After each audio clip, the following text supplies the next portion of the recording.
Good afternoon, I'm Quinn Nguyen with oilandgas360.com. We're in Denver, Colorado at the EnerCom Oil and Gas Conference. I'm with David Preng of Preng and Associates. Hello, David. Hi, how are you? Good, thanks. Now you have a very successful placement firm that specializes in the oil and gas industry.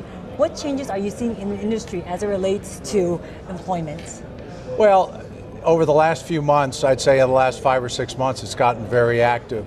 Part of that is due, I think, to the fact that we're starting to see some companies do some high grading and upgrade their talent and their teams with mergers and acquisitions and people wondering what the government is going to do.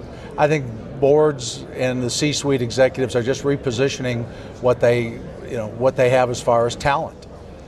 Now, the nationwide unemployment rate is about 9.5%, but the industry is still having a hard time filling these positions.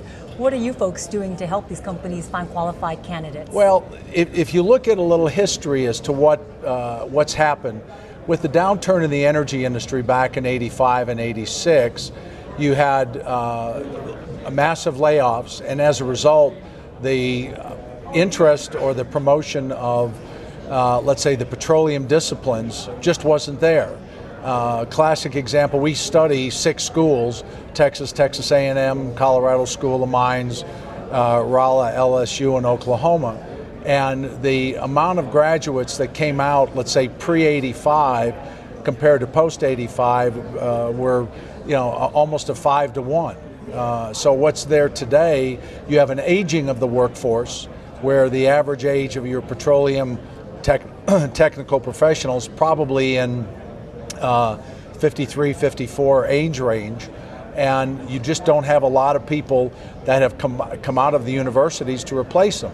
So what we're trying to do to help companies is to say, all right, of the talent that's there, as scarce as it is, for us to stay abreast of what companies are doing what, and who in those companies are making things happen. So when our clients have needs, we know who these people are and we can approach them. Correspondingly, coming to conferences like EnerCom, they know us and they're willing to take our calls. Now, along those lines, how can today's oil and gas companies best plan for the future? Well, again, you have to take a look at, if you look back in the 70s when there was a ramp up of talent, back at the time of the oil embargo, you had many more companies, bigger companies. I mean, you had Gulf Oil, City Service, Getty Oil, I mean, all these others, these larger companies. They also had, most of them, if not all of them, had research centers. And they had people who were there who were mentors. Today, you don't really have that, and a lot of the shift has gone to the service industries, to the Halliburtons, the Bakers, for the product development, the technology. So people coming out, albeit coming out of the universities today, if you look at the quality of individual, they're better trained. If nothing else, they've had computer power to work with, but there's still, there's not a lot of them. I mean, if you look at in 2008, we have 17 colleges in this country that have petroleum engineering curriculums. The total graduates in this country, petroleum engineers in 2008, were 600, as compared to, 82,000 chefs, 78,000 lawyers. I mean, so you look at, there's not a lot coming out. Back in the 70s, one of the things that the oil industry did, they went to other disciplines. If you look at, for example, Luke Corbett, who used to run Kerr-McGee, Luke was a physicist by training.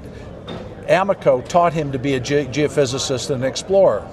You don't necessarily have that same capability internally to do that today. So the industry has to today promote to young students that are coming in, even into the high school age, to what our industry is, how exciting it is, and to get them enthusiastic about being part of our great industry. Is there any other insight about the industry that you wanted to add, David? Well, I mean, I love the oil and gas industry, and it's one that I just find fascinating. We need oil and gas, and the companies, and there are things that big companies and the industry, the AAPG and others, are doing to try to promote the young people to come into the industry, and we just need to make sure that that effort by all companies are there so that we don't wind up with a lack of talent when we need the hydrocarbons. Well, David, it's been a pleasure talking with you today. Well, thank you very much. I'm glad to be with you and have the opportunity here at EnerCom. Okay, I'm Quinn Nguyen with oilandgas360.com.